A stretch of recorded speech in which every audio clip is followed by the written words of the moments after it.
নমস্কার। আজকে আমরা বৃষ রাশির বিষয় নিয়ে কথা বলবো। দেখুন, আমি লিখেছি জুন মাসে কি কি ঘটতে চলেছে আপনার জীবনে বা আপনার সাথে। দেখুন এখানে কি কি লিখেছি, হ্যাঁ কি কি ছোট একটা কি লিখে দিয়েছি, মানে এটা আগে লিখিনি বলে পরে আবার লিখলাম। জুন মাসে কি কি ঘটতে চলেছে আপনার জীবনে, অর্থাৎ আপনার জীবনে জুন মাসটা, এই 2026-এর জুন মাসে আপনার জীবনে কোন কোন ঘটনা ঘটতে চলেছে তার একটা সম্ভাব্য ধারণা দেবো। খুব গুরুত্বপূর্ণ অনুষ্ঠানটিকে কিন্তু ভালো করে শুনবেন, অর্থাৎ কি প্লাস পয়েন্ট কি মাইনাস পয়েন্ট, অর্থাৎ কোন ঘটনা পজিটিভভাবে ঘটবে আপনার জীবনে, কোন ঘটনা নেগেটিভভাবে আপনার জীবনে, এই সবটাই বলবো। কিন্তু দেখুন, বৃষ রাশি, আমরা জানি যে বৃষ রাশির একাদশ স্থানে শনি রয়েছে দীর্ঘদিন থেকে। বৃষ রাশির দশম স্থানের মধ্যে রাহু দীর্ঘদিন থেকে রয়েছে। বৃষ রাশির সেকেন্ড হাউসের মধ্যে দীর্ঘদিন থেকে বৃহস্পতি ছিল, কিন্তু জুন মাস থেকে পরিবর্তন হবে। এই এত প্লাস পয়েন্ট থাকার পরেও বেশ কিছু বৃষ রাশি কিন্তু সেভাবে লাভ উঠাতে পারেনি। হ্যাঁ, হয়তো হাতে গোনা কিছু সংখ্যক বৃষ রাশির মানুষরা লাভ উঠাতে পেরেছে, কিন্তু বহু বৃষ রাশি লাভ উঠাতে পারেনি। তো এই জুন মাসে কি বিশেষ কিছু দিন আসবে, বিশেষ কিছু ঘটনা ঘটবে যেতে বৃষরাশির মানুষরা লাভ উঠাতে পারে, সেই সব বিষয় নিয়ে আলোচনা করব। দেখুন, বৃষরাশির যদি আমরা দেখি, বৃষরাশির জুন মাসটা কি ঘটনা বৃষরাশির জীবনে ঘটতে চলেছে, তাহলে প্রথমে আমাকে যেটা জানতে হবে সেটা হচ্ছে বিশেষ কয়েকটি ট্রানজিট। যেমন হচ্ছে বৃহস্পতি কিন্তু এই ঘরটায় ছিল, এই ঘরটা বৃহস্পতির কিন্তু শত্রুক্ষেত্র, এই ঘরটা বুধের ঘর। বৃহস্পতির এই ঘরটা কিন্তু বাধক ঘর, ঠিক আছে? তাহলে এই ঘরটায় বৃহস্পতি থেকে বৃহস্পতি কিন্তু বৃষরাশির মানুষদেরকে সেভাবে আর্থিক উন্নতি করে দিতে পারেনি, সব ক্ষেত্রে হয়নি, কিছু কিছু ক্ষেত্রে হতে পারে। তবে বৃহস্পতি এই ঘরটায় 2রা জুন থেকে চলে আসবে, 2রা জুন। তো এই সময়ে বৃষরাশির কিন্তু লাভ ওঠাবার পালা তৈরি হলো, কারণ এই ঘরটা বৃষরাশির তৃতীয় ঘর। এই তৃতীয় ঘরের মধ্যে বৃহস্পতি যখনই আসে তখন কিন্তু কমিউনিকেশন স্কিল ভালো করে, এবং যে সমস্ত বৃষরাশির ছেলেমেয়েরা মিডিয়া লাইন নিয়ে কাজ করছে, সেলস রিলেটেড কাজ করছে, বা যে সমস্ত বৃষরাশির ছেলেরা মানে সেলফ প্রফেশনের সঙ্গে যুক্ত, গান বাজনার সঙ্গে যুক্ত, আর্টিস্টিক লাইনের সঙ্গে যুক্ত কোনোভাবে, তাদের ক্ষেত্রে এটা কিন্তু একটা বিশেষ অ্যাডভান্টেজ দেবে।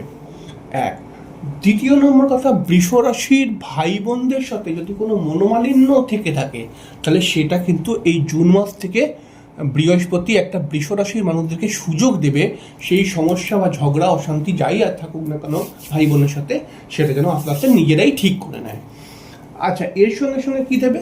এর সঙ্গে সঙ্গে দেবে তৃতীয় ঘরে যখনই বৃহস্পতি যায়, তখন কিন্তু কোনো বন্ধুর দ্বারা উপকার পাওয়ার একটা সম্ভাবনা তৈরি হয়, অথবা তৃতীয় ঘরে যখন বৃহস্পতি যায় তখন কিন্তু বহু ক্ষেত্রে দেখা গেছে যে এই বৃহস্পতি কিন্তু নতুন বন্ধু জোগাড় করে দেয়, তাহলে সেটা কিন্তু জুন মাসে হবার একটা সম্ভাবনা রয়েছে।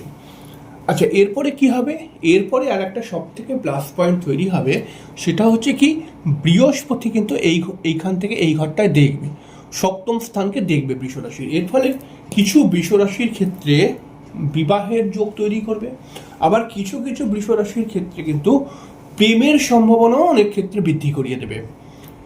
বৃহস্পতি এইখান থেকে এইখানটায় দেখবে এবং নবম দৃষ্টি দিয়ে এইখানটায় দেখবে, তাহলে বৃষরাশির একাদশ স্থানের মধ্যে বৃহস্পতির দৃষ্টি, এটা কিন্তু অর্থ খরচা করিয়ে দেবে কিছু কিছু সময়।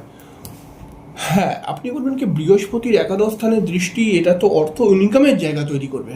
হ্যাঁ, অর্থ ইনকামের জায়গা তৈরি করবে, কিন্তু বিষয় একটা মাথায় রাখতে হবে, বৃহস্পতি কিন্তু একাদশে যখন বৃষ রাশির ক্ষেত্রে একাদশের মধ্যে যখন বৃহস্পতি দৃষ্টি দেবে, অর্থাৎ বৃষ রাশি, দেখুন একাদশে বৃহস্পতি পয়সা দেয়, কিন্তু বৃষ রাশির একাদশ স্থানে যদি বৃহস্পতি দৃষ্টি দেয় বা থাকে, তাহলে কিন্তু বেশ কিছু আর্থিক লস করিয়ে দেয় অনেক সময়। সেই জন্য আপনাকে প্রচণ্ড বুঝে বুঝে চলতে হবে। তাহলে এবার আপনি প্রশ্ন করবেন যে এই আর্থিক লসটা হবে কখন, কি করে বুঝবো যে কোন সময় আমার আর্থিক লসটা হবে?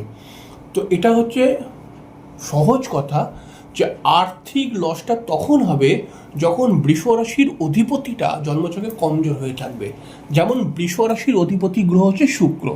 শুক্র কিন্তু 8ই জুন পর্যন্ত এই ঘরটায় থাকবে। তাহলে 8ই জুন পর্যন্ত কিন্তু বৃষ রাশির প্রথম দিকে অবশ্যই সাবধানতা অবলম্বন করতে হবে, কারণ কিছু সেই সময় লস, আর্থিক লস হওয়ার সম্ভাবনা পাবে। শুক্রটা কিন্তু 8ই জুনের পরে এই ঘরটায় চলে আসবে। এই ঘরটায় যখন চলে আসবে তখন কিন্তু যে সমস্ত বৃষ রাশির ছেলেমেয়েরা পড়াশোনা করছে তাদের পড়াশোনার মন আরও বেশি, মানে পড়াশোনা করার একটা আরও বেশি উদ্যোগ এদের মধ্যে চলে আসবে। যারা আর্টিস্টিক লাইনের সঙ্গে যুক্ত তাদের আর্টিস্টিক লাইনকে আরও ডেভেলপ করার কিছু চিন্তাভাবনা আসবে। যারা গান বাজনার সঙ্গে যুক্ত তারা তো অবশ্যই গান বাজনা থেকে বিশেষ সম্মান প্রাপ্তি বা গান বাজনা থেকে আর্থিক উন্নতি করার একটা সংযোগ ক্রিয়েট হয়ে যাচ্ছে। এবারে দেখুন, বৃহস্পতি এই ঘরটায় দেখছে, এইবার এই ঘরটায় দেখছে আর্থিক লস তখন করাবে না যখন রাশির অধিপতি ভালো স্থানে থাকবে। তাহলে এখন ভালো স্থানে রয়েছে শুক্র নিজের ঘরে 8ই জুনের পর থেকে। এই সময় কিন্তু যে সমস্ত গায়ক আছেন, যে সমস্ত আর্টিস্টিক লাইনের সঙ্গে যারা যুক্ত তারা কিন্তু এই সময় নিজেকে ডেভেলপ করার একটা সুযোগ সুবিধা পাবে। এবার দেখুন সমস্যা কোথায় রয়েছে। সমস্যা হচ্ছে এই বৃষ রাশির জন্য মঙ্গল কিন্তু একটি মারক গ্রহ, ঠিক আছে? মঙ্গল একটি মারক গ্রহ। এই মঙ্গলকে আমরা 21শে জুন থেকে কিন্তু এই ঘরটায় পাবো। তাই 21শে জুন থেকে প্রায় 45 দিনের মতো মঙ্গল এইখানটা থাকবে। তাহলে এই সময়টা কিন্তু বৃষ রাশির জন্য খুব গুরুত্বপূর্ণ সময় হবে। অর্থাৎ 21শে জুনের পর থেকে কিন্তু ভেরি ডেঞ্জার বৃষ রাশির জায়গাটা তৈরি হবে। কারণ হচ্ছে কি, আপনি দেখবেন আপনি বৃষ রাশির যে কোনো মানুষ 21শে জুনের পরে কিন্তু তারা কিছু না কিছু সমস্যার মধ্যে পড়বে। যেই সমস্যা, দেখুন আমরা তো প্রতিনিয়ত জীবনে কিছু না কিছু সমস্যার মধ্যে সবাই থাকি, কিন্তু এমনও কিছু সমস্যা আছে যেই সমস্যাগুলো আমাকে বা আমার পরিবারকে টেনশান দেয়। সেই রকম সমস্যা কিন্তু মঙ্গল দেবে। এবং তার সঙ্গে সঙ্গে কী দেবে, বৃষ রাশির বিবাহিত জীবনে, অর্থাৎ যে সমস্ত বৃষ রাশির বিবাহ হয়ে গেছে সেই বিবাহিত জীবনের মধ্যে কিন্তু কিছু ঝগড়া, অশান্তি বা কিছু বন্ডিং প্রবলেম নিয়ে আসতে পারে 21শে জুনের পর থেকে। তাই খুব সাবধানে সেই সময়টা থাকতে হবে এবং নিজে যতটা পারবেন কম কথা বলার চেষ্টা করবেন। দেখুন এরপরে কি হচ্ছে, এরপরে হচ্ছে সব থেকে একটি বড় প্লাস পয়েন্ট, বুধকে, বৃষ রাশির জন্য বুধ একটি গুরুত্বপূর্ণ গ্রহ এবং পঞ্চমপতি। এই বুধকে কিন্তু আমরা 29শে মে অর্থাৎ জুন মাসটা, প্রায় পুরো জুন মাসটাই আমরা বুধকে মিথুনের ঘরে পেয়ে যাব। তো এর ফলে কি হবে, যেহেতু দ্বিতীয় ঘরের অধিপতি দ্বিতীয় স্থানেই রয়েছে, এর ফলে কিন্তু আর্থিক একটা সোর্স তৈরি করে দেবে। দ্বিতীয় ঘরের অধিপতি দ্বিতীয় ঘরে থাকলে পারে কিন্তু আর্থিক ইনকাম বৃদ্ধি পাবে। এবারে ব্যাপারটাকে ভালো করে বুঝে নিন, আর্থিক ইনকামটা কিন্তু একটা প্রসেসের ব্যাপার। অর্থাৎ আমি আজকে চাইলাম অর্থ ইনকাম করব, কালকে গিয়েই অর্থ আমার হুড়ুর করে ইনকাম হতে শুরু হয়ে গেল, সেই অর্থের কথা কিন্তু এখানে বুধ দিচ্ছে না।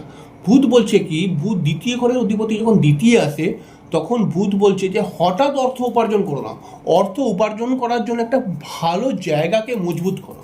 অর্থাৎ অর্থ উপার্জনের জন্য বুধ এখানে কিন্তু আপনাকে একটা জায়গা দেবে, আপনাকে ওই জায়গাটাকে কিন্তু আরও মজবুত করতে হবে, তাহলে দীর্ঘদিন থেকে আর্থিক ইনকামটা থাকবে। এই কাজটা কিন্তু বুধ করে দেবে। তাহলে সমস্যা কোথায় কোথায় তৈরি হচ্ছে, দেখুন বৃষ রাশির ঠিক আমরা যদি দেখি তাহলে দশম স্থানের মধ্যে এখনও রাহু বসে রয়েছে। এই রাহু বসে তাহলে সরাসরি কেতু এখানটা থাকবে। এই কেতু হচ্ছে বৃষ রাশির 4th হাউসে।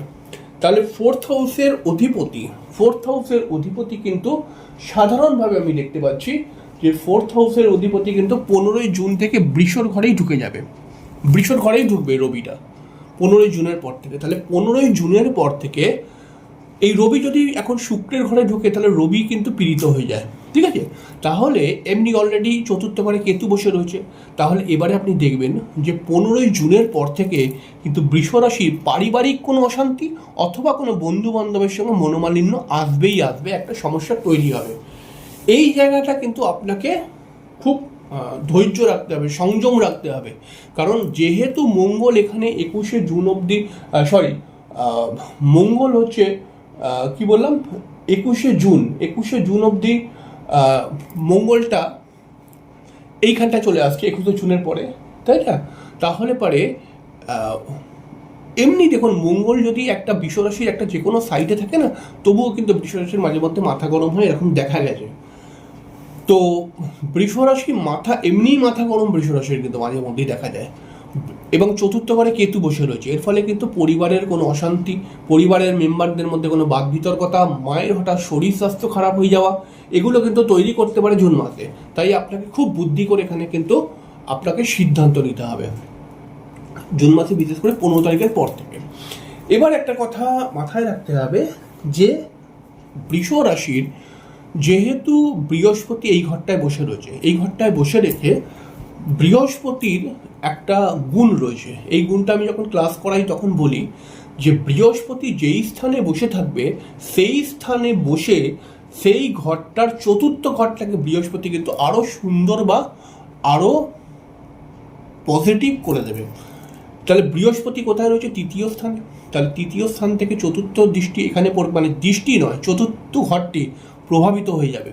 তাহলে এই ঘরটায়, হ্যাঁ আপনি বলেন কি বৃহস্পতির দৃষ্টি নেই এই ঘরটার মধ্যে, বৃহস্পতি কোনোভাবে দেখছে না, কিভাবে প্রভাবিত করবে? হ্যাঁ, এটাকে মাথায় রাখবেন, বৃহস্পতি যেই স্থানে বসে সেই স্থান থেকে তার চতুর্থ ঘরটাকে বৃহস্পতি প্রভাবিত করার চেষ্টা করে। তাহলে বৃহস্পতি এই তৃতীয় ঘরটায় রয়েছে, তাহলে এই ঘরটার মধ্যে দৃষ্টি দিচ্ছে। এর ফলে কিন্তু আমরা দেখতে পাবো জুন মাসেতে বিশেষ করে জুন মাসেতে বিশেষ করে আমরা কিন্তু দেখতে পাবো যে বৃষ রাশির যে সমস্ত ছেলেমেয়েরা কম্পিটিটিভ এক্সাম দিচ্ছে, তাদের ক্ষেত্রে কিন্তু কম্পিটিটিভ এক্সাম পজিটিভ হওয়ার কথা। এবং বৃষ রাশির শত্রু নাশ হবে কিন্তু জুন মাসে। অর্থাৎ বৃষ রাশির পেছনে যদি কেউ লাগে বা কেউ যদি বৃষ রাশিকে ক্ষতি করার চেষ্টা করে, সেই শত্রুরা কিন্তু আলটিমেটলি এই জুন মাস থেকে পরাজিত হতে শুরু হবে। অর্থাৎ কোনো না কোনো একটি মাধ্যম তৈরি হবে নিশ্চয়ই, তো সেই কারণে সে পরাজিত হয়ে যাচ্ছে, এরকম হতে পারে। তো এই ব্যাপারগুলো কিন্তু আপনার জীবনে ঘটতে চলেছে জুন মাসে। তাহলে জুন মাসের জন্য সব থেকে বড় যেটা বলবো, জুন মাসেতে আপনি কিন্তু অবশ্যই খুব সতর্কভাবে চলবেন। জুন মাসের সব থেকে বড় রেমেডি হচ্ছে সতর্কতা। সতর্কভাবে যদি আপনি চলতে পারেন, জুন মাসটা কিন্তু আপনার জন্য খুব বড় একটা নেগেটিভ আসবে না। এবং জুন মাসে যদি পারেন আপনি ওং শ্রী গুরুবে নমঃ এটা একটু জপ করার চেষ্টা করবেন, দেখবেন আপনার জুন মাসটা আরও সুন্দর কাটবে বা সুন্দর হয়ে যাবে। যাই হোক, এখানে শেষ করলে পরের দিন দেখা হয়ে যাবে। নমস্কার।